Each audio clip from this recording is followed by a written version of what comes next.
Está no ar. Gente que fala. Gente que fala. Tem texto e direção geral do jornalista Fausto Camunha. Gente que fala. Reúne de segunda a sexta-feira formadores de opinião para discutir as principais notícias do dia. Gente que fala. Tem o selo de qualidade APCOM.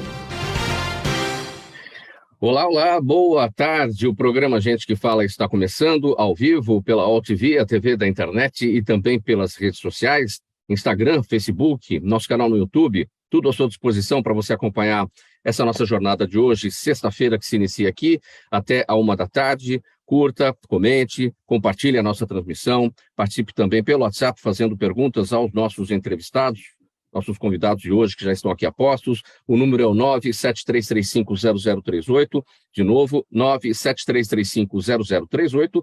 Eu sou o Mauro Friesman, meio-dia em ponto. Vamos escalar aqui então o nosso time de hoje para fazer a análise, o debate, a nossa conversa de hoje de sexta-feira. Adriano Queiroz, ele é coordenador do setor de prevenção de IST/AIDS da cidade de São Paulo. Boa tarde, Adriano, tudo bem? Como estão as coisas? Seu microfone fechado, Adriano. Boa tarde, Mauro. Obrigado pelo convite. Obrigado pela presença. Também com a gente, o Arley Santana, ator, apresentador, humorista. Como é que você está, Arley? Bem-vindo mais uma vez com a gente. Mauro, um prazer imenso estar aqui com vocês e vamos que vamos. Estou animado de estar aqui com vocês hoje. Vamos que vamos. Daniel Figueiredo, ele é empresário, compositor, instrumentista, produtor musical, está em Los Angeles para essa conversa com a gente hoje. Tudo bem, Daniel? Maravilha, muito obrigado pelo convite. Obrigado pela presença. E o Eduardo Botstein, ator, apresentador, diretor e produtor. Tudo bem, Eduardo? Como estão as coisas? Boa tarde a todas as pessoas felizes aqui com a gente nessa sexta-feira. Agradeço muito o convite. Obrigado pela presença. Vamos então já ao primeiro assunto de hoje, dessa sexta-feira aqui no programa Gente que Fala, 12:01. Começa nesse fim de semana o pré-carnaval de São Paulo, é o primeiro com a programação completa após 2 anos de intervalo por causa da pandemia. Ao todo, a cidade terá 113 blocos programados para este sábado e outros 82 para o domingo. Na programação, vejam só, há blocos de cantores famosos como Alceu Valença, Chico César, Maria Rita e Lexa, megablocos como Casa Comigo, Bangala Fumenga, Ritalina, Confraria do Pasmado, Sargento Pimenta e Monobloco, além do Acadêmicos do Baixo Augusta, que já se tornou um símbolo do carnaval paulistano. Arley, eu começo com você a respeito desse tema. Como é que está o seu pré-carnaval? Você está ligado de alguma maneira a isso? As suas atividades estão ligadas a essa fase aqui, não? As atividades de curtir o carnaval, sim, viu, Mauro? Porque agora, ouvindo que vai ter esse pessoal todo vindo para cá, estou bem animado. Já pensei, a banda, Ritalina é muito legal. Eu já fui lá no Baixo Augusta também, então eu gosto muito, acho que é bacana. E São Paulo tem se tornado cada vez mais esse centro dessa festa, da nossa festa mais popular, né? Carnaval. Eu estou animado, mas assim, com atividades para trabalho como ventríloco, não. Vou curtir mesmo o carnaval esse ano. É para curtir mesmo, né? Eduardo, e a sua vida em relação ao pré-carnaval, como é que você está ligado a isso? É para curtir ou é para trabalhar? Que maravilha. Eu brinco que eu trabalho, né, de segunda a sexta e sábado e domingo mais ainda, e o carnaval não é diferente. Eu já fiz a direção da Águias de Ouro, né, num carnaval aqui com Dona Anissete Bruno e todas as mulheres da família Goulart. Foi maravilhoso. Daí tem um grande amigo meu, carnavalesco, que está agora, né, na Gaviões, né, fazendo um desfile lindo. Ele falou, Eduardo, vem para cá. E daí para o carnaval eu não fui, mas eu estou acompanhando muito, torcendo, né, e vendo todas as escolas. Eu gosto muito de ter esse olhar atento que eu acabo aplicando em outras áreas, né, no teatro, no cinema, na TV. Eu acho que é uma grande referência, esse grande desfile, né, esse grande evento mundial, né, que acaba sendo o Brasil aí, essa grande vitrine, ele acaba dando para a gente aí muito material de pesquisa. Agora, o que é que te diz mais, né? O que é que te fornece mais material para pesquisa? É este pré-carnaval, são os blocos nas ruas, ou o que a gente está acompanhado a ver no Sambódromo, seja aqui em São Paulo ou no Rio? Pelos blocos nas ruas, esse evento, o movimento, né? Essa retomada, eu acho que do público em todos os eventos, o meu olhar está mais atento a isso. Eu sou muito amigo do vice-presidente da Parada SP, né? Que tem a Parada, que é um evento enorme. Então tem muitos, até algumas atrações que você citou, estão também na parada, né? Então, tudo que movimenta muita gente, esse cuidado, máscara, não máscara, distanciamento, não distanciamento, o mercado todo de trabalho, nós produtores, né? Eu sou ator, produtor, como produtor eu tenho esse olhar, né? Esse cuidado para todos os eventos, teatro, cinema e TV, e esses grandes eventos, pode ser o carnaval. Quando vem os bloquinhos, eu estou entendendo todo esse movimento, essa retomada, olhando com muito cuidado, e o meu olhar está pela segurança, né? Pela segurança, como que a gente consegue levar esses grandes eventos com qualidade total, estando todos seguros. Eu acho que, então, para mim, essa pesquisa agora, ela inverteu um pouco, porque antes era a questão artística, agora eu estou olhando o evento como um todo. Agora, quando você fala em segurança, vamos pensar aqui na questão da saúde. É claro, a Covid está por aí ainda, né? Ainda é uma coisa que preocupa, não tá, a gente não está 100%, né, mergulhando no carnaval, né? É um desafio ainda aí a ser enfrentado. Exato. E cada um, né, tem aí um histórico dentro, desde quando surgiu, né, a pandemia, isolamento, estamos em transformação. Eu acho que toda essa parte comum, por isso que eu falo do cuidado, né? Como que você vai para um evento, você vai bem hidratado, as campanhas todas estão nesse sentido, né? Se hidratar, cuidar do corpo, da alimentação, você vai para um bloquinho, né? Você tem que levar toda a sua experiência de tudo que a gente vem vivendo. Não dá para fechar os olhos e achar que era um momento anterior, né? Mas eu fico muito feliz com essa retomada, os bloquinhos nas ruas. Eu acho que assim o meu apoio, né, para que a gente abra todo esse universo, mas tendo esse olhar, né? Eu até como formador de opinião, eu tenho esse compromisso com todo o público de poder falar, olha, vamos cuidar, vamos levar uma água bacana, né? Vamos cuidar da alimentação, da hidratação, dessa saúde como um todo. Daniel Figueiredo, e aí, para você, em Los Angeles, você está há 3 anos aí, né? Saudade disso tudo, saudade dessa fase do Brasil aqui, do pré-carnaval. Como é que você lida com isso aí? Eu sou parecido com o Eduardo no quesito de trabalho, né? Eu nunca tinha escutado essa, que trabalho de segunda a sexta e esse final de semana mais ainda. Mais ainda. Eu sou mais dessa vibe, meu negócio é ficar no estúdio. Eu nunca gostei de muito, assim, de muita multidão, de festa, de nada. O negócio é produzir, então eu sou bem desconectado dessa coisa de carnaval. Na verdade, a sensação que me dava, como eu sou muito, gosto de ser muito produtivo, a sensação boa do carnaval para mim é que parecia que o Brasil parava e eu continuava. Esse é o sentimento de carnaval que eu tinha, né? Então, eu não posso contribuir muito nesse assunto, né? Aquela frase, no Brasil as coisas só começam depois do carnaval, não existe para você? Para mim não. Não tem feriado, carnaval, Natal, Páscoa, nada. É tudo direto, porque é muita responsabilidade, né? Muitos trabalhos, e eu tenho esse prazer de servir, de estar sempre em dia, de não perder nenhum deadline. Então, fica esse cargo de você nunca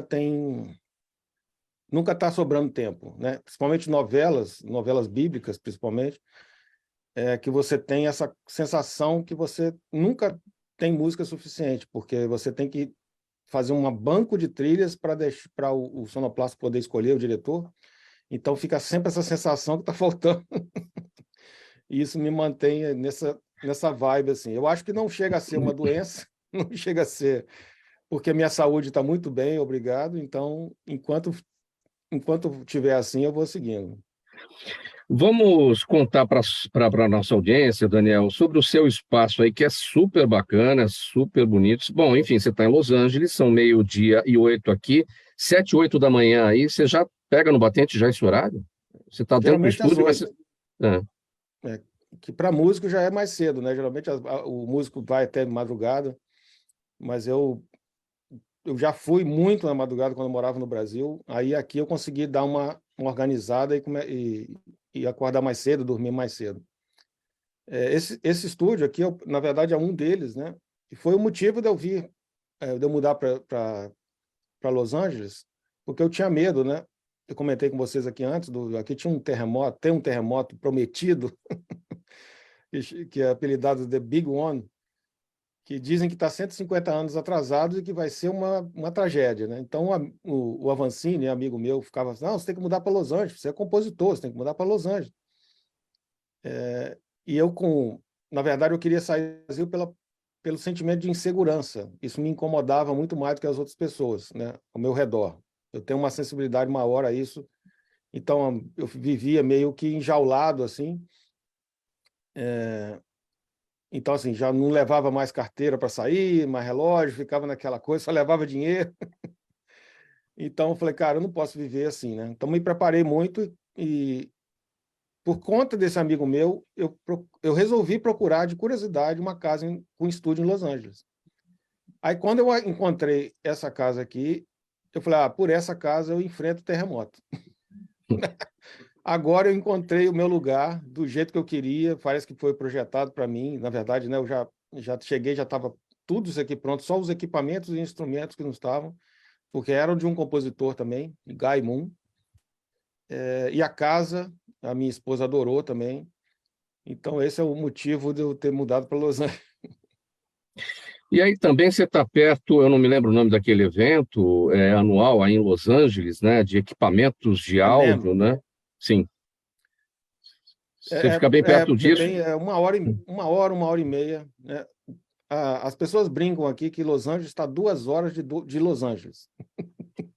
Porque é tão grande que qualquer coisa, né, é 1 hora, 2 horas. Mas a NEM eu recomendo bastante, eu vou sempre que eu posso, é um lugar maravilhoso, assim, por mais que você prepare a pessoa para o gigantismo, né, do evento, todo mundo chega e ainda fica chocado. Eu acho que são 2.000 marcas, é uma coisa, né, gigantesca que você não imagina que existe antes de você presenciar. Agora, voltando aqui para a questão do carnaval, e aí para os brasileiros em Los Angeles, alguma coisa em especial vai acontecer? Você tem, que informação você tem? Eu participo de um grupo aqui, mas mais focado nas pessoas do audiovisual, né? Eles costumam se encontrar de vez em quando, sempre que tem alguma coisa assim, e aqui tem, né? Pelo menos nesse grupo eu fico sabendo que tem uma festa julina ou junina. Eles sempre arrumam um jeito de dar uma brasilidade aqui, de encontrar as pessoas. Mas não me lembro de nenhum evento maior, assim, um evento marcante todo ano, eu não conheci. Mas também tem pouco tempo, né? E eu quase não saio, então também não sou referência para festas, né? Deixa eu voltar aqui para o Arley. Arley, você nunca pensou em botar os bonecos no carnaval, enfim, fazer alguma coisa, uma folia com eles, não? Você sabe que é uma boa ideia, Mauro, mas eu nunca Está lançado. A gente trabalha, quando eu trabalho no carnaval, é mais para fazer show, principalmente em resorts, né? Que a gente fica e passa o carnaval fazendo shows em outras cidades. Esse ano eu vou ficar por aqui mesmo, mas é uma boa ideia fazer, tem tudo a ver, né, com a alegoria e com essa fantasia do carnaval, os bonecos. Adriano, vamos falar sobre o seguinte, eu não vou colocar você nesse tema, eu já vou aqui seguir para a gente falar sobre o trabalho da Prefeitura de São Paulo. Com o período oficial do Carnaval aqui em São Paulo, começando nesse fim de semana, e a multidão tomando as ruas e avenidas da capital, a campanha Camisinha na Folia, promovida pela Coordenadoria de IST/AIDS da Secretaria Municipal da Saúde, estará presente nos principais blocos. E aí vai ter distribuição de preservativos, sachês de gel lubrificante, tudo isso gratuito aos foliões. Além disso, a coordenadoria levará o projeto PrEP na Rua, que busca expandir o acesso a outra forma de prevenção ao HIV a diversos pontos da capital. Bom, Adriano, vamos começar falando então sobre a campanha Camisinha na Folia. Como é que isso vai acontecer? A cada saída de bloco? Como é que isso está programado, planejado?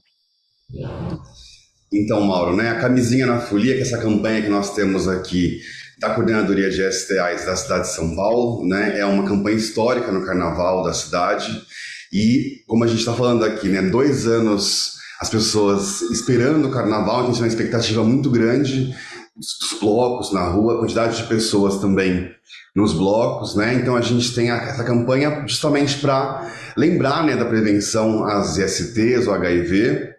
Então a gente tem distribuição de preservativo, tanto interno quanto externo, e gel lubrificante em alguns blocos da cidade, mas nós também temos, né, nas estações de metrô e também terminais de ônibus, displays, né, com preservativos externos também para as pessoas pegarem o preservativo quando elas quiserem, né? Porque acho que isso é importante. A gente tem aí possibilidade das pessoas acessar insumos de prevenção para além dos serviços de saúde.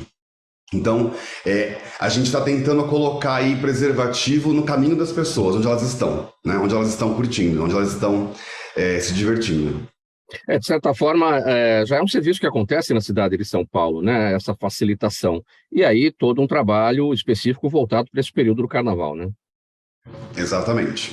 Então a gente intensifica, né, a distribuição de preservativos. Então a gente tem uma previsão aí, só nesse período, né, do carnaval, distribuir 2 milhões de preservativos, né?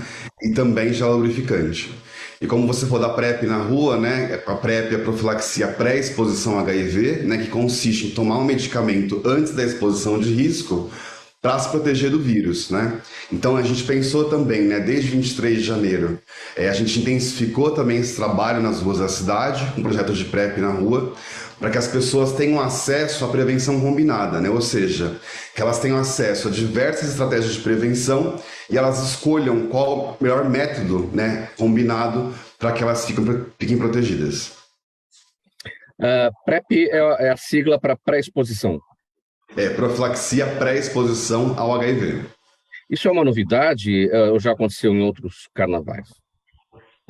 A PrEP na rua é o primeiro carnaval que a gente está fazendo, porque a PrEP iniciou no Brasil em 2018, né? Então a gente tem em São Paulo desde 2018 a PrEP, que é oferecida, né, em serviços de ST/AIDS da cidade de São Paulo e também na rede Sampatrans, que é uma rede de apoio e assistência a processos de afirmação de gênero, na cidade de São Paulo, para pessoas trans e travestis. Mas a PrEP na rua a gente começou ano passado, então a gente intensificou agora com essas atividades na cidade. Como é que acontece talvez a gente possa usar a palavra atendimento, é um atendimento na rua? Como é que isso acontece? Então a gente tem algumas estratégias, né? A gente tem 2 unidades móveis, né? E parceria com alguns locais também que nos recebem para fazer essa atividade. Então a pessoa vai nesse local onde está tendo uma atividade de PrEP na rua, ela tem que fazer um teste rápido de HIV, né? Ela vai fazer um teste também para verificar a função renal. Se ela tiver negativa para HIV e também condições renais para tomar medicação, ela já sai com a medicação para 30 dias naquele mesmo dia, né? E aí depois ela é encaminhada para continuar a PrEP, se ela quiser continuar, num serviço tradicional, né? Num serviço de saúde.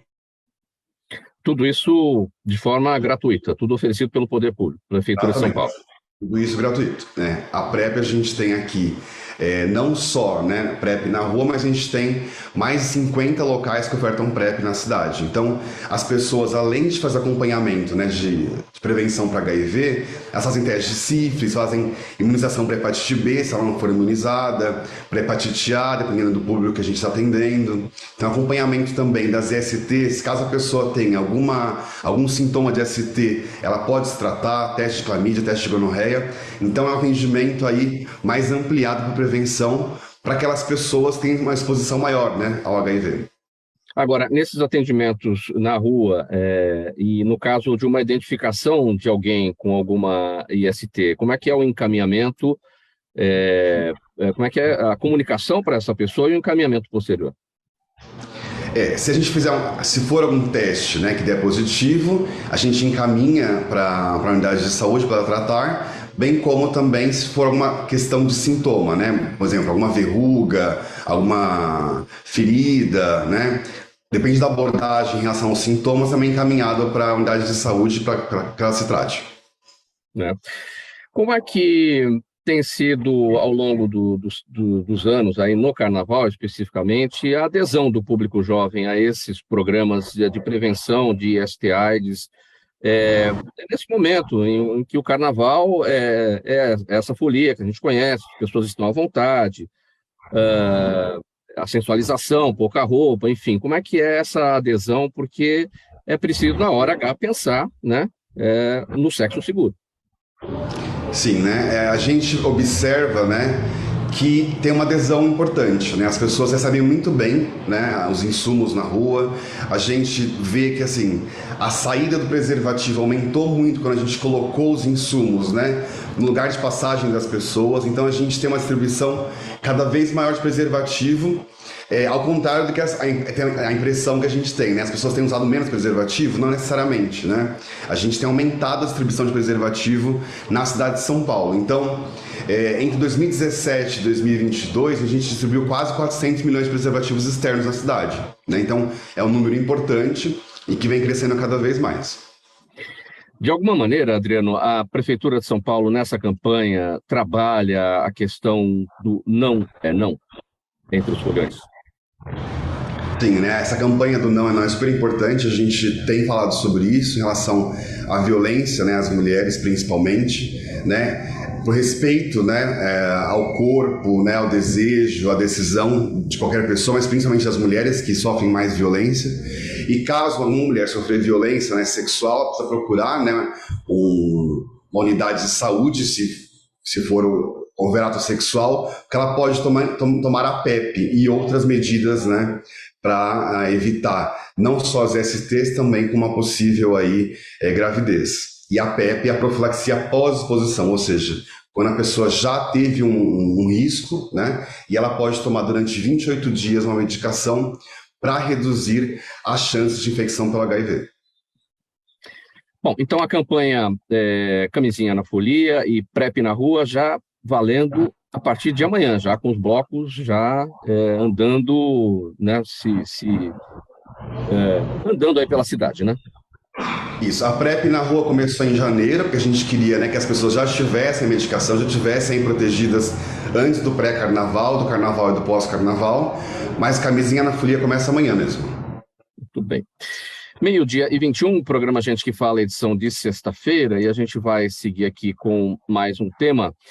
O Arley Santana, vamos lá, olha, enquanto aguarda a 4ª temporada do Game Show Tá Certo na TV Cultura, o Arley Santana segue com a agenda internacional cada vez mais cheia. O artista que teve seu livro Os Segredos da Ventriloquia esgotado na primeira semana de vendas e que acaba de gravar a série Pietro e Nina na Espanha, será homenageado do encontro Ventrílocos do Arizona em abril e levará seu show de bonecos para Cincinnati em julho, ambos nos Estados Unidos. Arley, vamos começar falando de Pietro e Nina. Como é que é essa série? Como é que foi gravar lá na Espanha? Foi um prazer imenso fazer a série. Primeiro, eu sou o Pietro na série, né? Pietro e Nina. O diretor é o André Marouço, que é um diretor brasileiro que está morando lá em Portugal, mas ele fez essa parceria com os espanhóis. Nós gravamos aqui em São Paulo e algumas externas e alguns outros atores do elenco vão ser gravados lá. Foi uma série toda feita em espanhol, né? E deve estrear em setembro, mais tardar outubro. Estou bem animado. Eu sei que é clichê, né? Tá aqui o Bodstein, que é muito mais experiente, o pessoal que fala, não, é um presente, mas foi um presente, né? Receber esse convite para fazer essa série.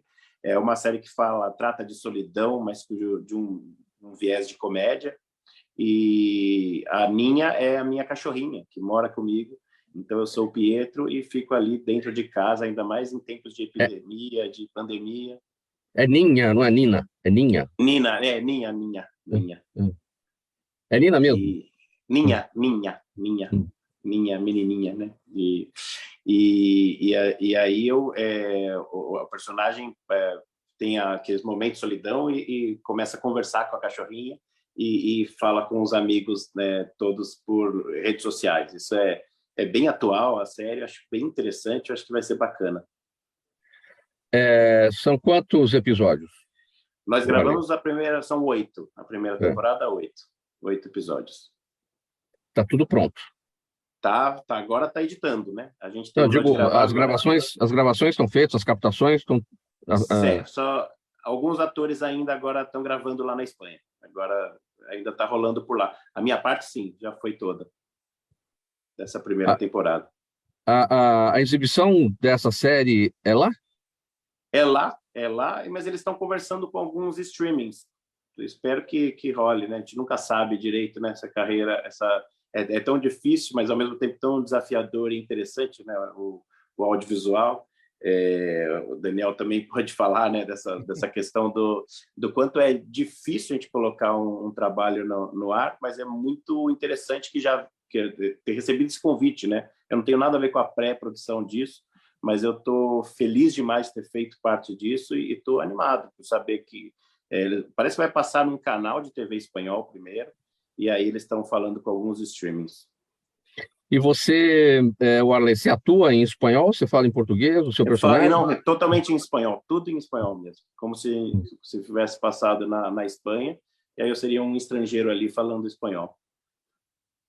Foi muito legal. E começa quando tem previsão para começar a exibição? Está em edição ainda? Setembro. Está em edição, mas provavelmente setembro. Setembro, mais tardar outubro. Tá, vamos falar sobre o que vai acontecer nos Estados Unidos em abril, o encontro de ventrílocos do Arizona, que aí é a sua praia totalmente, né? Exato.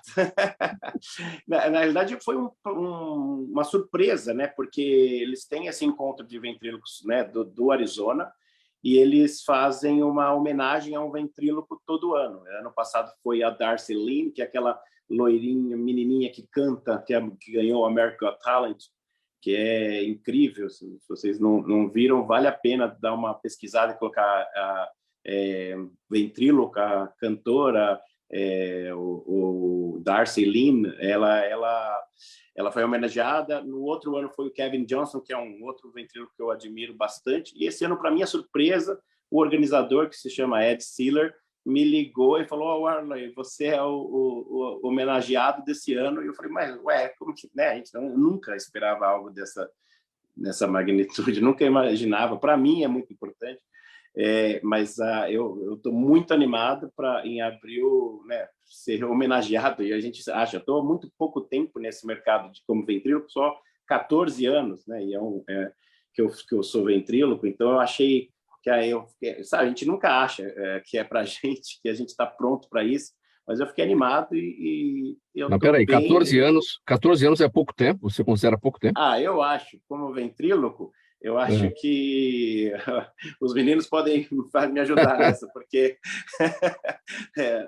quanto tempo para se atingir uma maturidade artística, né? Eu acho que 14 anos é um bom tempo, mas ainda não sei se para ser homenageado, sabe? A gente nunca se sente preparado para isso, mas eu estou feliz, estou animado, estou aceitando essa homenagem.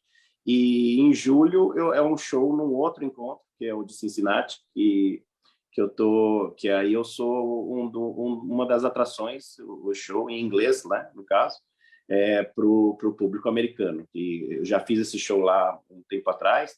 Tive o prazer também de abrir o show da banda Alice in Chains lá, né, em Cincinnati já também. Foi uma experiência muito bacana com os bonecos, né?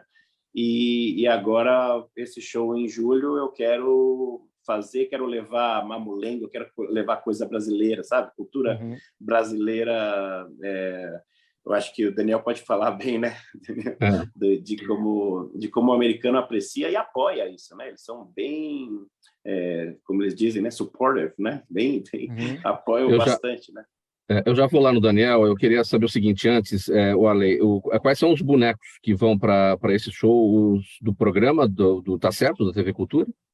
Não, o do Tá Certo, aliás, a gente tem que falar que o 100º programa da 3ª temporada foi contigo, né, Mauro? Quer dizer, todos eles foram, né, porque você fez a locução, mas ali, né, em loco comigo, apresentando junto ali, foi bacana demais essa experiência. E a gente está esperando a 4ª temporada, né? Foi muito bem, né, de audiência e de crítica, né, na TV Cultura. Eu sou suspeito para falar, eu amo, Tá Certo, né? Um programa que eu faria a vida inteira, mas a gente está esperando a definição da 4ª temporada e espero que role logo em breve. Você falou dos seus 14 anos de trabalho como ventríloco, que você não se acha ou não se achava preparado para essa homenagem, e eu não me achava preparado para aquela homenagem no 100º programa Tá Certo da TV Cultura.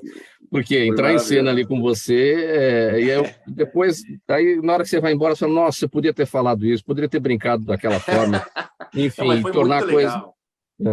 Foi muito elogiada a sua participação lá, a galera gostou demais. Eu, né, não vejo a hora de fazer de novo, né? Fazermos mais uma vez, quem sabe agora na 4ª temporada, né? Vamos que vamos. Mas como é que estão as conversas para a 4ª temporada? Ou não tem nada ainda? A gente a TV Cultura tem o interesse, né, da 4ª temporada. O lance agora é esperar um pouquinho, porque está com nova direção, estão esperando alguns detalhes, então eu estou aguardando para entrar em contato de novo para saber, porque mesmo eu estou focado demais nessas viagens e nessa coisa da ventriloquia, e estava gravando a série também, então estava nessa correria boa. Mas logo mais, eu acho que depois do Carnaval, né, eu vou lá conversar com os meninos lá. O Fabiano, né? O Lorito É o da Fábio, Ana Maria Braga, Fábio, né? Fábio. Ele não está mais, justamente porque ele está na Globo com o programa, com o Lorito lá da Ana Maria Braga? Eu tive o prazer de indicar, né, para a Ana, né? Eles me ligaram, eu falei, olha, vai nesse menino, que é Fábio Caniato, que é um grande artista, que é um pesquisador, inclusive, de máscaras e um grande ator. Eu tive o prazer também de fazer uma peça com ele, com o Bruno Garcia, né? A gente fez ali no Teatro Porto Seguro, e ele foi quem veio primeiro à cabeça, e a Ana gostou, e ele está lá, brilhando com a Ana Maria Braga, agora sendo o novo Louro. É o Lorito, né? É o filho do Louro José. Eu não acompanho, enfim, acho que é isso. Deixa eu te perguntar do livro Os Segredos da Ventriloquia, que foi esgotado na primeira semana de vendas. Eu estive com você lá no lançamento e eu era para ter pego ele aqui para participar com ele na mão aqui e acabei não separando ele. Mas como é que faz agora para comprar, se já está esgotado? É só por encomenda? A gente está conversando com a editora, então estamos tentando entender. Primeiro que a gente não esperava essa saída tão grande de livros. Eu estou falando isso de coração, com o pé no chão, né? A gente não esperava mesmo, e nem a editora esperava. Então, a gente esgotou na primeira semana uma tiragem relativamente pequena, mas esgotou muito rápido. E aí muita gente ficou pedindo, as pessoas me mandam mensagem, estou esperando há 40 dias, já comprei o livro. Como ele vem de Portugal, né? E não existia nenhuma literatura sobre ventriloquia em língua portuguesa no mundo, né? Não é que não tinha no Brasil, não tinha nem em Portugal, por isso que eles se interessaram. Mas a gente está conversando com a editora, vendo se vai fazer uma segunda edição e lançá-la, ou se vai sob demanda, né? Que agora também tem esse... Então, mas assim, dá para comprar. Eu não sei se alguns lugares vai estar como esgotado, né? Se entrar na Amazon, está lá esgotado, alguns lugares está esgotado, mas eu acho que no próprio site da editora dá para comprar, só demora um pouco para chegar. Em média, 40 dias. Como eu quero fazer um gancho aqui com o Daniel, o Arley, eu vou te perguntar mais uma coisa sobre Pietro e Ninha. Como é que é a trilha? De quem é a trilha, de quem é a produção? Essa pergunta é ótima, porque como está em pré, né? Quer dizer, já gravamos, mas a edição está na pré-edição, tá? Eles estão começando a editar agora. Eu acho que talvez não tenha a trilha ainda, né? Quem sabe, se a gente tiver muita sorte, de repente é o Daniel. Não é, Daniel? De repente pode falar com o Daniel. Eu coloco, né, o pessoal em contato com o Daniel e aí ver se a gente tem condições de arcar com eu já gostei muito da história, de todo o contexto legal. E do seu astral também, gostei muito. Parabéns pelas conquistas aí. Obrigado. Como é que você observa, Daniel, esse trabalho todo que vai ser feito pelo Arley nos Estados Unidos, no Arizona, em Cincinnati, em abril, em julho, respectivamente, enfim, o público americano para isso tudo? É muito curioso, é bom ser levantado esse assunto, porque eu acho que eu tenho uma mentalidade muito parecida com Wesley também, e eu acho que a maioria dos brasileiros, o Arley, desculpa, já tem um nome, né? É o complexo de vira-lata, né? Então, assim, como nós somos muito influenciados pelos Estados Unidos, principalmente pelo cinema e tudo, a gente tem essa sensação que o brasileiro ainda está engatinhando, enquanto os países do primeiro mundo já estão correndo. Então, eu, na verdade, eu vim para Los Angeles, como eu falei para vocês, por conta da casa, né? Minha câmera desligou. Liga ela aí, vai falando. Vai Tá falando, bom. estamos te ouvindo. Mas não tinha essa pretensão, assim como a gente estava falando, de alguém aqui gostar do meu trabalho, porque, cara, Los Angeles, Hollywood, os caras, é como se as pessoas estivessem aqui, a gente tem essa sensação, né? Que as pessoas já estivessem aqui há milênios e que não vão dar bola para um brasileiro que, entendeu, chegou ontem. E eu tive essa grata surpresa das pessoas aqui tanto aceitarem, né, e te darem e elogiarem o seu trabalho de uma maneira que, principalmente no Brasil, não é costumeiro. Assim, no Brasil, principalmente quem te contrata, não estou generalizando, obviamente, né, eu tenho uma relação ótima com várias empresas, mas assim, no geral, é normal da população, se a pessoa vai fazer uma coisa com você, vai te contratar para algum trabalho, ela não fica te elogiando, né? Porque é como se fosse... Daniel, você vai conseguir... Agora sim, né? Vamos lá. Agora voltou. Porque deu algum problema na câmera aqui. Então, foi uma grata surpresa quando as pessoas, eu apresentei alguma coisa, surgiu a oportunidade, eu comecei a apresentar algum trabalho e as pessoas me colocando assim, cara, que maravilhoso, que legal, que interessante, que diferente. E aí eu falei, gente, peraí, deve ser só essa pessoa. Aí vem outro, aí vem diretor, aí vem produtor. Aí você, cara, eu estava completamente com complexo de vira-lata, né? E eu nem estava tentando muito, assim, cara, o máximo que eu vou fazer aqui é um curta de um amigo, alguma coisa assim, né? E acabou que eu estou entendendo também outra coisa muito interessante, é a indústria, que a gente fala indústria do cinema, né? A gente tem essa coisa, e realmente aqui não tem tanto essa coisa muito, como eu vou te falar, antiprofissional não é a palavra, difícil, complexa e muito mais para o artístico do que tem no Brasil, por exemplo. Você pega um projeto, demora 15 anos para fazer, não tem o foco, de repente, em bilheteria, a dificuldade enorme de você vender para um streaming ou para uma plataforma, para a TV, porque aqui as produtoras são fortes e os canais sempre foram meio exibidores. Eles sempre compraram produtos, então existe um monte de produtora que fica produzindo o tempo inteiro e tem os canais. Então aqui já tem essa fórmula já há muito tempo e eu fico assim fascinado com essa eficiência, vamos dizer assim, né, na arte. Eu sempre fui muito fascinado com isso, de tudo bem, é entretenimento, é arte, né, tem toda aquela coisa da mensagem que a gente quer passar, de quer fazer, mas o entretenimento, quando você consegue colocar ele encaixado na sociedade de uma maneira comercial, no bom sentido, né, é muito interessante, é muito prazeroso você ver a coisa girando, a coisa com início, meio e fim, muito com deadline, todo mundo satisfeito com o resultado. Quer dizer, satisfeito com o resultado, ninguém... Não vou exagerar tanto, né? Que a gente sabe.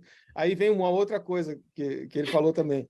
A gente nunca acha que está pronto, nunca acha que merece prêmio, a gente está sempre insatisfeito, procurando... Mas é legal, é sinal de saúde profissional, né, Daniel?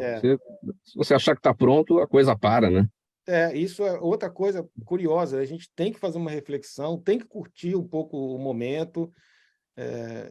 Essas entrevistas, assim, por exemplo, aqui hoje, maravilhoso, a gente poder parar, conversar, conhecer grandes profissionais. Senão a vida passa, né? Eu tenho essa sensação, parece que eu sou o workaholic, não, mas eu gosto de conversar com as pessoas, eu gosto de aprender, conversar com pessoas totalmente diferentes. E tem sido uma experiência interessante. Eu não tenho tanto tempo quanto eu, né, gostaria para cair de cabeça aqui nos filmes, mas tem sido maravilhoso. Eu estou indo passo a passo e estou conhecendo grandes profissionais, diretores, atores, produtores, e aprendendo um pouco, assim, para mim, realmente foi muito, muito surpreso, uma surpresa maravilhosa ter conhecido essa fábrica de produtos audiovisuais, assim, que a coisa realmente tem produtor que faz 4 filmes no ano. Sim. Daniel, deixa eu ler aqui uma nota sobre o seu trabalho. Eu estou atrasado aqui para o intervalo, mas eu vou segurar um pouquinho, porque a gente está falando, então eu já vou destacar aqui. Você assinou mais uma trilha sonora de um filme em Hollywood, é o Battle for Saipan, que é a Batalha de Saipan, né? Que estreou nesse fim de ano nos cinemas, no final de 2022. É a segunda trilha sonora com a sua assinatura nos últimos 3 meses para produções de cinema norte-americana, sendo o primeiro Man-Eater.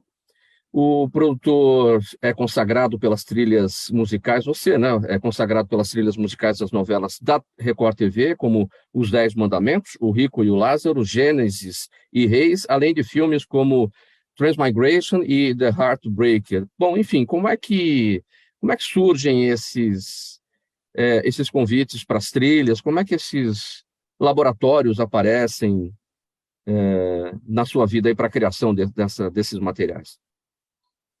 Eu acho que a maioria vem de amigo do amigo, né? A pessoa que me conhece, que acredita no meu trabalho, que já trabalhou comigo, né? E sentiu essa segurança, esse equilíbrio que eu busco entre a arte e a eficiência, a coisa de entregar, de estar em dia.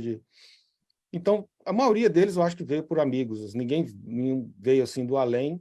Eu espero que dessa entrevista aqui tenha outro trabalho, e assim a gente vai aumentando, né? A gente vai crescendo. E esse aqui também foi uma pessoa que eu conheci numa festa que eu dei aqui, de um lançamento de um disco aqui na minha casa. Conheci o Tony Viegas, que gostou muito do meu trabalho, depois ele me apresentou para Carolina Brasil, uma brasileira que também tem uma participação grande no cinema aqui. E eles resolveram meio que me agenciar, sim, apesar deles não agenciarem ninguém antes, me agenciar e me apresentar para as pessoas. E aí as coisas começaram a se abrir essas portas. E esse filme, Battle for Saipan, eu sempre gostei muito de documentário, e não é um documentário, não é entretenimento, mas é baseado numa história real. Inclusive, foi uma sorte danada, assim, que eles encontraram imagens reais lá da batalha, né? Então, imagens preto e branco, muito difíceis. Então, no final do filme, você vê imagens reais da batalha. É um filme que a gente se orgulha muito e que está tendo uma boa aceitação aí no mercado. Tem sido muito prazeroso. Esse diretor também, a gente teve muita empatia, assim, ele também teve essa receptividade que eu não imaginei, falando que eu era, como é que chama? Como se o compositor que ele mais gostava já tinha falecido, né? E ele falou que eu era tipo como se esse cara tivesse nascido de novo, moderno. Então, para mim, foi maravilhoso. Pessoal, 12h42 agora. Uma parada breve, intervalo, um golinho de água para cada um, mensagem do nosso apoiador. A gente já volta aqui com o próximo tema. Escola Livre de Artes cria a Ela TV. O Eduardo Botstein vai falar para a gente. Até já. Toda ação estratégica de sucesso tem um componente fundamental, um instituto de pesquisas ético, rápido e preciso. Afinal, é ele que vai fornecer informação confiável, sem achismos e palpites. E isso, numa época de mudanças rápidas e repentinas, é fator crítico de sucesso. A Orbis é um instituto de pesquisas que une precisão e confiabilidade estatística com a mais alta tecnologia de pesquisas do mercado. Tem inteligência artificial, robótica, big data, entre outros recursos, para que você tenha uma informação correta, confiável, com o menor custo e no menor tempo possível. Na sua próxima ação, seja ela corporativa ou política, comece pela Orbis, porque com a informação correta você vai mais longe, mais rápido e com mais segurança. Faltando 17 minutos para 1h, estamos de volta com o programa Gente que Fala, edição de sexta-feira, ao vivo pela AltV, a TV da internet, e também pelas redes sociais, Instagram, Facebook e o nosso canal no YouTube. Antes do próximo assunto, quero conversar com você que está acompanhando a gente hoje. Olha, a Estúdio 3, companhia de dança, convida todo mundo para assistir o espetáculo Paris, que será apresentado no próximo dia 27, no Teatro Municipal de São Paulo. Paris é um delírio onírico de imagens, lembranças e emoções de algum momento no século passado, onde grandes artistas como Nijinsky, Cole Porter, Isadora Duncan, Pablo Picasso, Marlene Dietrich e muitos outros se encontravam na Cidade Luz, símbolo de cultura, criação e escândalos. Revolucionários, colonizadores, influenciadores, gênios, oportunistas, talvez tudo isso ao mesmo tempo. Esse espetáculo que mescla dança, teatro, projeções e canto ao vivo também permite uma imersão num universo rico de emoções e conflitos, retratado por uma companhia de grandes intérpretes de diversas gerações. Portanto, aí, o espetáculo, dirigido por Jorge Tacla, estrelado pela companhia, pelo Estúdio 3, Companhia de Dança. Vai acontecer, então, a apresentação no dia 27 de fevereiro, Teatro Municipal de São Paulo, anota o número 3367-7200. Teatro Municipal de São Paulo, 3367-7200.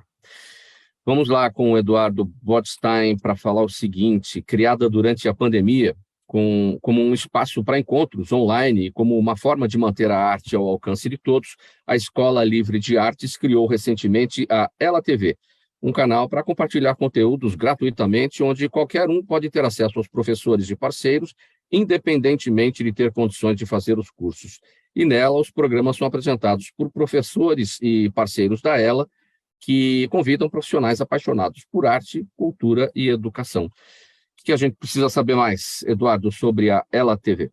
Olha, para mim, carnaval é isso, viu, Mauro? Porque eu estou aqui honrado com os colegas, né? Cada um trazendo um elemento, e os artistas brasileiros são, né, compostos por essas camadas, né? Então, já logo de cara, dentro da Escola Livre de Artes, tivemos um curso que era Memória das Mãos, que a gente trabalhou com bonecos, então eu já vejo isso logo de cara. Trilha sonora é, assim, no curso de cinema, Marcelo Schickmann estava em Amsterdã dando um curso de cinema, o elenco aqui em São Paulo. Então, assim, está tudo ligado. E, obviamente, que, né, prevenção, pensando em carnaval, pensando em toda essa questão da prefeitura, nossa, parabéns, né, por esse trabalho tão importante que engloba todos os artistas e que a gente entra em todas essas campanhas. Logo de cara, né, e a sua apresentação aqui incrível, mediando tudo isso, homens aqui reunidos, com uma grande mulher que é a Zenilda Salvato, fazendo aqui a parte da produção, então a força da mulher, né, eu acho que nós, homens, reverenciando todas as mulheres, é muito importante esse momento, esse lugar de fala, saber essa questão da saúde, e a Ela,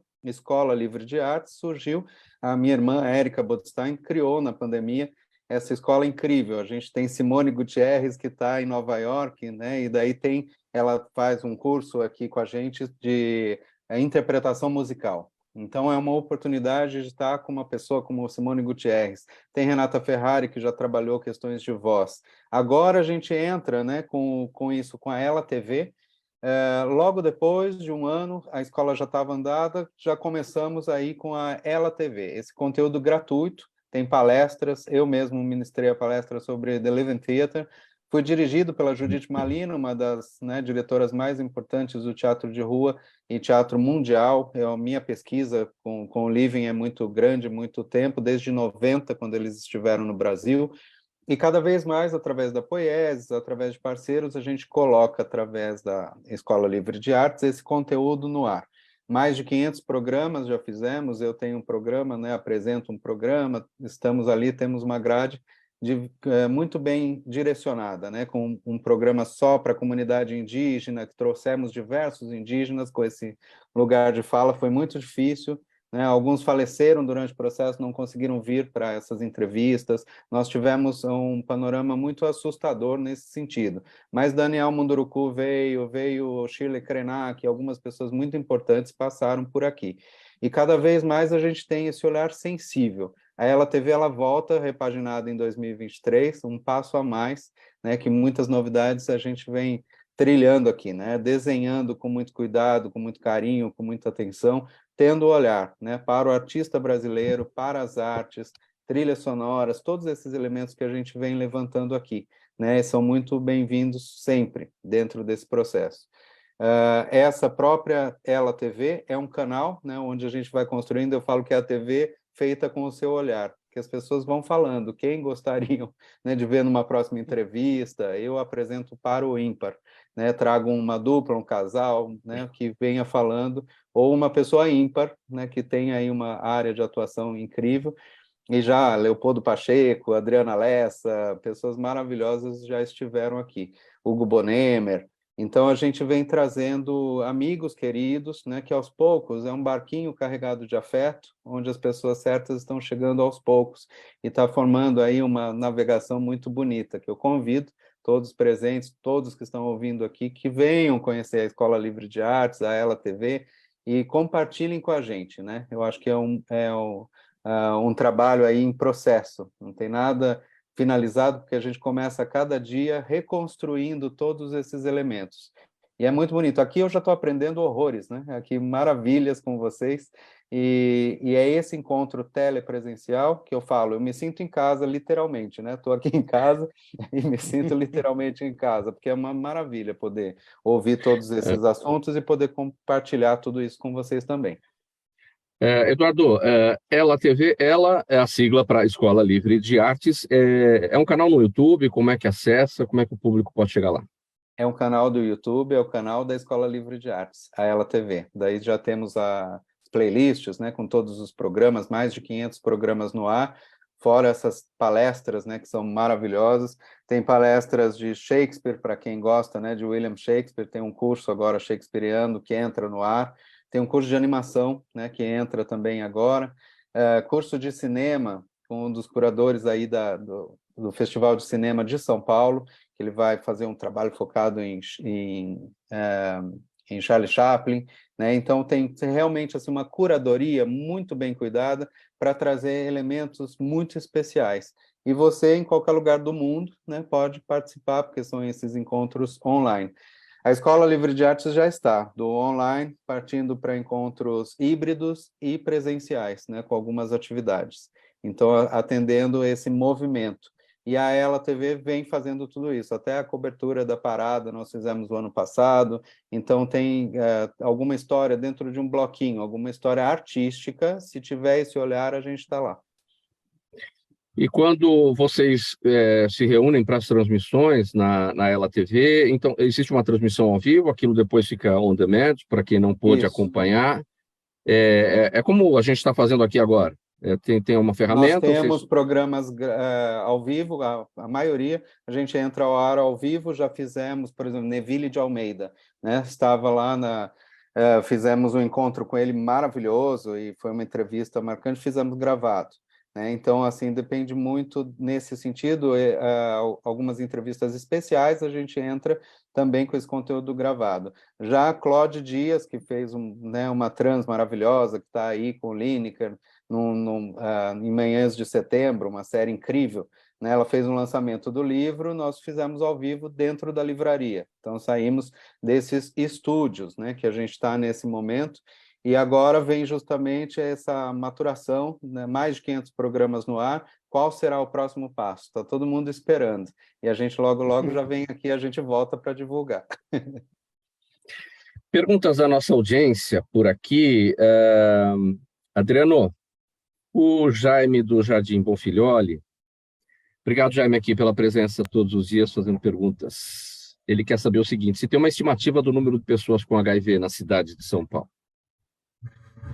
A gente tem mais de 40 mil pessoas, né, diagnosticadas com HIV na cidade de São Paulo. A gente estima aí que tem um percentual em torno de 15% ainda que vive com HIV e não sabe, né? Então, por isso que a gente faz atividades de testagem para que as pessoas saibam que se tiver HIV, né, que elas se tratem precocemente, porque a gente tem dois benefícios, né? Quando a pessoa se trata, tem um benefício aí individual de preservar a saúde dela, quanto mais cedo ela souber que é uma infecção, ela se tratando, tem um benefício aí da saúde individual, mas também tem um benefício coletivo, né?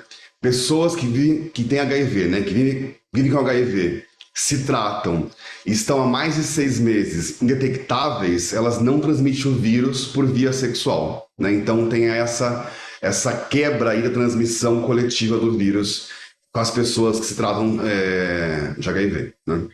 Qual que é a base, Adriano, para essa estimativa de 15 mil pessoas com HIV na cidade de São Paulo e que não sabem disso? Não é 15 mil pessoas, né? A gente tem 15% mais ou menos Sim, desculpa. que não sabem. Pensei uma coisa e falei outra. É uma estimativa que a gente tem um cálculo de cascata, né, do vírus, que é um cálculo que o Ministério da Saúde faz não só em São Paulo, mas no Brasil, né? Então a gente tem um percentual aí de pessoas que têm HIV e não sabem, por isso que as atividades de testagem precisam ser intensificadas, né? O Arley Santana pergunta da Juliana Rocha aqui para você, ela está no Instagram e quer saber por que os bonecos dos ventrílocos têm uma aparência tão parecida e que para muitos é assustadora. Não é assustadora não, tadinho. Não, mas ela não está errada. Eles fazem parte da fofofauna. E você sabe que existe um movimento, uma vez a gente foi gravar uma matéria lá no Encontro de Ventrílocos pelo Fantástico, né, da TV Globo, e a preocupação da organização do evento era: vocês vão falar de terror, porque é só esse tema que se fala. Eu acho que é aquela coisa do ovo e a galinha, né? Porque muitos filmes de terror gostam dos bonecos de ventríloco, e aí fica com essa imagem um pouco nichada de terror, né? Não tenho nada contra o terror em si, mas ele tem muito mais a gente tem muito mais coisas interessantes para apresentar também com bonecos. E é interessante porque a escolha que eu fiz dos meus bonecos foi tentar fugir um pouco, foi para um lado um pouco mais cartunesco, né, dos bonecos, e um pouco mais moderno, mas tem ventrílocos muito tradicionais que gostam muito desses bonecos mais antigos, que tem essa carinha um pouco mais de filme de terror mesmo. Então não é um problema, mas é bem atrelado a isso mesmo. Agora, uma pergunta minha, Warley. O CQC não volta mais, né? CQC, acho difícil, né? Acho difícil voltar, mas foi um programa que teve a sua história, né? Eu não sei se eu faria parte do CQC hoje, assim, mas eu faria, mas assim, gostei muito de ter feito parte dessa turma, de ter sido repórter lá, de ter... fui a primeira turma, né, do programa, fiz a primeira... eu estava no primeiro time, né, de repórteres. Foi uma experiência enriquecedora, eu acho que politicamente, para a gente entender como funciona também né, a política em si, se interessar e saber de... Hoje a gente ouve de muita gente que começou a se interessar por política por conta do CQC. Então, eu acho que teve esse papel, embora a gente receba também muitas outras críticas que são também plausíveis. Então, eu fico aqui impressionado com a sua versatilidade, porque tem a ventriloquia, tem o repórter do CQC, você já foi recentemente aí um repórter de futebol, um narrador de futebol, não foi? Ah, sim. Tem a participação na minissérie Hebe, enfim, e cada trabalho é um muito diferente do outro. Eu gosto dessa... meu nome é Warley, mas eu acho que é o aleatório, viu? Porque a experiência com a Chile Bision, um amigo, né, o saudoso Carlos Cortez, né, que nos deixou aí na pandemia, ele me indicou para um trabalho no Chile. Eu nem sabia direito. Ele falou: Warley, você fala espanhol? Estou te indicando para um trabalho. Eles me ligaram, eu topei. Quando eu vi, eu fui o repórter de campo para Chilevisión, que é do grupo acho que da CNN, se eu não me engano, e foi uma experiência muito rica, mas fiquei muito nervoso, porque primeiro que eu não falo de futebol nem em português. E aí eu estava lá ao vivo para Chilevisión como repórter de campo do futebol feminino, que foi maravilhoso, que é legal também a gente apoiar, acho que muito né, do que o Botstein tem falado, né, da gente enaltecer as mulheres que merecem. O futebol feminino merece um carinho também nosso, porque tem muita qualidade, e eu tive o prazer de participar para o Chile fazendo essa transmissão. Agora, você é muito, vou usar o termo mais popular mesmo, zoado pelo nome, você mesmo brincou com o seu nome, o Daniel agora te chamou de Wesley, as pessoas confundem o seu nome. Essa era a minha função lá no Tá Certo, com a minha voz em off, bulinar você, né? Bulinar, sim, bagunçar com o seu nome. Sim, sim. E eu brinco que o meu nome realmente é Warley, né? Um nome que as pessoas perguntam se é nome artístico. Eu falei: se fosse artístico, você acha que eu ia escolher o Warley? E aí eu brinco que pode ser vários apelidos, né? O Warley o Oitavo Passageiro, o Warley Davidson, o Warley Gator, o Warley versus Predador. né? O Arley e eu, é uma coisa, tem que, né, fazer o suco dessa limonada. Mas só lembrando só, Daniel Bodstein também e o Adriano, eu acho que eu tenho esse complexo de vira-lata, eu preciso falar nisso em terapia, viu, Daniel? Porque complexo de vira-lata, e eu acho que é a tal da síndrome do impostor, né? Você fala assim, será Sim. que, né? Será que eu mereço isso? Será que tá? E a gente tem que trabalhar isso mesmo. Olha, no YouTube, a Gabriela Martins, Eduardo, pergunta para você quando o espetáculo Atos dos Apóstolos virá para São Paulo? Para São Paulo, olha só, Atos dos Apóstolos a gente vai fazer agora todo o interior, né? De São Paulo, Rio e Minas Gerais. Agora tem Uberaba e Uberlândia na sequência aí, em março. E depois, na sequência, já deve vir para São Paulo. Então, eu acho que por volta de abril, pode aguardar que o espetáculo chega. É a história de Paulo de Tarso e Lucas, né, na prisão, com direção de Cristiane Natali.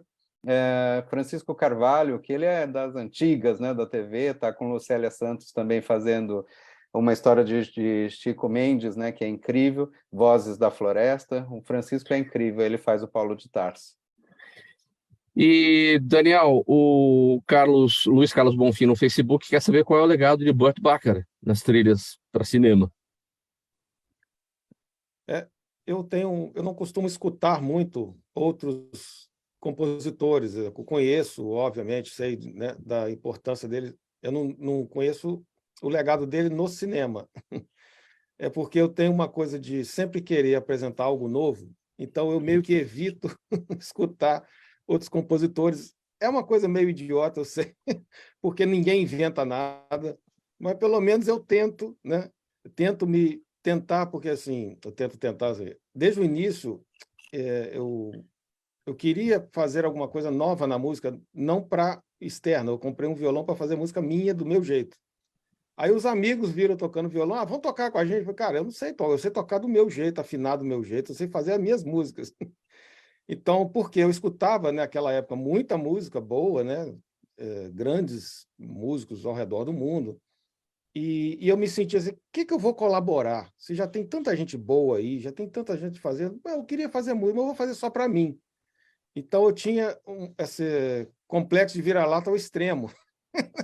Que assim, cara, eu tenho Miles Davis, tem Pat Metheny, o que eu vou fazer que possa contribuir, entendeu? Eu tinha essa sensação de não sei a palavra certa, de inutilidade artística, sei lá. Mas, novamente, aí com o tempo eu fui percebendo que todos nós temos, né? Todos nós temos como colaborar. Às vezes você faz uma coisa, inspira a pessoa a fazer outra, mas eu tenho sempre essa coisa de tentar não me impregnar. Eu tenho que estar antenado com o que está acontecendo. Então eu sei o que está acontecendo nos principais músicas, né? As músicas mais nas paradas de sucesso, assim. Essa frase entregou a idade agora, hein? Na parada de sucesso. Muito bem, olha, pessoal, mas eu estou vendo... o Burt Bacharach, com certeza, é uma lenda, né? É uma lenda para a música.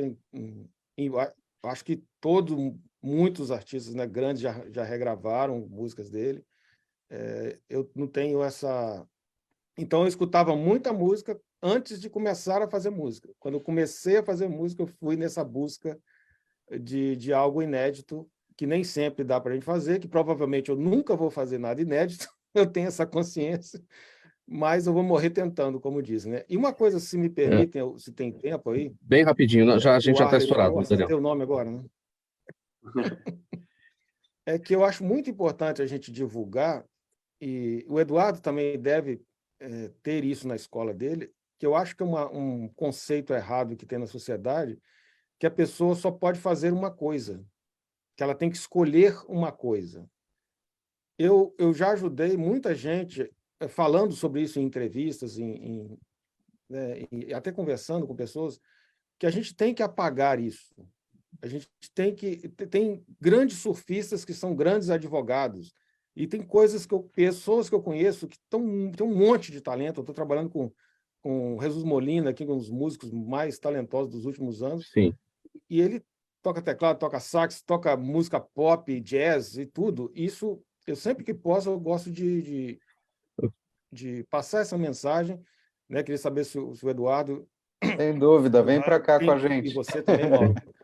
que vocês acham disso, porque é muito importante, as pessoas ficam frustradas É verdade. e às vezes escolhem uma profissão que nem tem tanto a ver com elas, mas pela pressão de pagar as contas, não sei o quê, e fica assim, eu queria ser ator, mas Sim.